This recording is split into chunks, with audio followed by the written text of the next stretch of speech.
বিসমিল্লাহির রহমানির রহিম। প্রিয় শিক্ষার্থী, আজকে আমরা শেখার চেষ্টা করব নবম দশম শ্রেণীর রসায়ন বইয়ের একটা গুরুত্বপূর্ণ বিষয়, সেটা হচ্ছে ইলেকট্রন বিন্যাস। ইলেকট্রন বিন্যাসটা আমরা কিভাবে করি? আচ্ছা, ইলেকট্রন বিন্যাস করতে গেলে আমার কিছু ধারণা আগে জানতে হবে। ইলেকট্রন বিন্যাসে প্রধান শক্তি স্তর এবং উপশক্তি স্তর, এই ধারণাটা জানতে হবে। প্রত্যেকটা প্রধান শক্তি স্তর উপশক্তি স্তর আছে, আর এই উপশক্তি স্তরগুলোতে কয়টা করে ইলেকট্রন ধরে সেটা আমার আগে জানতে হবে। যেমন আমার যদি প্রধান শক্তি স্তর হয় 1, এটা শুধু একটা উপশক্তি স্তর, সেটা হচ্ছে এস। প্রধান শক্তি স্তর যদি হয় 2, এটার দুইটা উপশক্তি স্তর, একটা হচ্ছে এস আর একটা হচ্ছে পি। প্রধান শক্তি স্তর যদি হয় আমার 3, এটার তিনটা উপশক্তি স্তর, একটা হচ্ছে এস, পি, ডি। প্রধান শক্তি স্তর যদি 4টা হয়, তাহলে এখানে উপশক্তি স্তর হবে 4টি, এস, পি, ডি, এফ।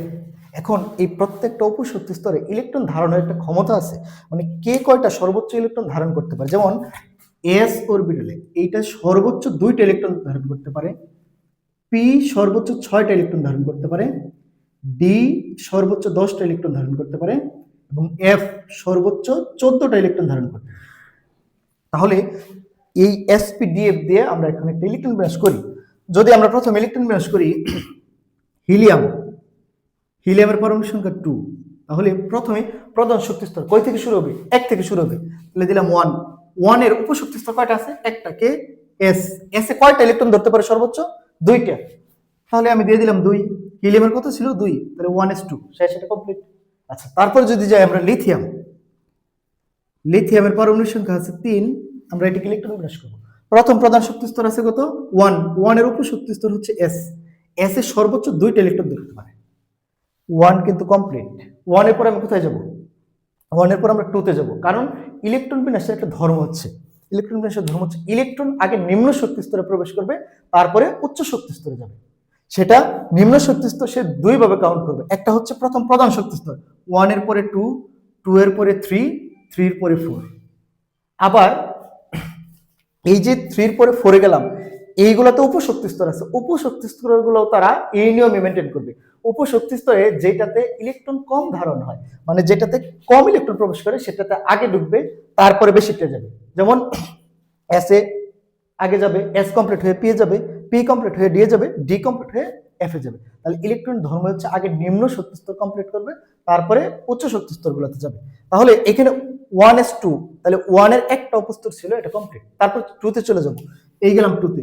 2 এর এস আছে এবং পি আছে, তাহলে আগে কোনটা আসবে? এস আসবে, কারণ ইলেকট্রন আগে নিম্ন শক্তি স্তরে প্রবেশ করে। দিলাম 2 এর এস। আমার এখানে মোট ইলেকট্রন আছে 3টা, আমি 2টা লিখছি, তাহলে আর কয়টা লিখতে পারবো? একটা। এই হচ্ছে শেষ লিথিয়াম। আচ্ছা, তারপরে আমরা এগুলো তোমরা একটা ট্রাই করবা।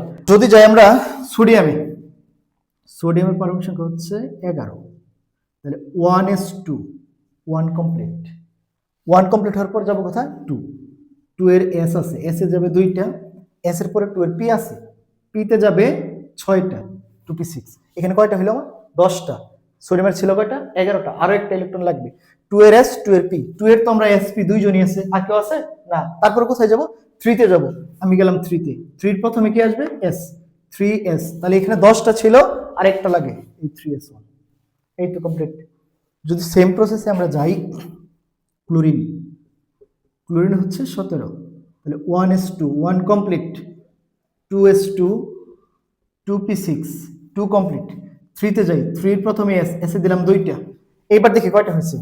এখানে 10টা, 2টা, 12টা হয়েছে। ক্লোরিনে ছিল কয়টা? 17টা। হইতে গেলে আর কয়টা লাগে? 5টা লাগে। তাহলে 3s এর পরে আছে 3p, p তে সর্বোচ্চ 6টা ধরতে পারে। 6টার আমার দরকার নেই, 5টা হলে চলবে। এই 3p5।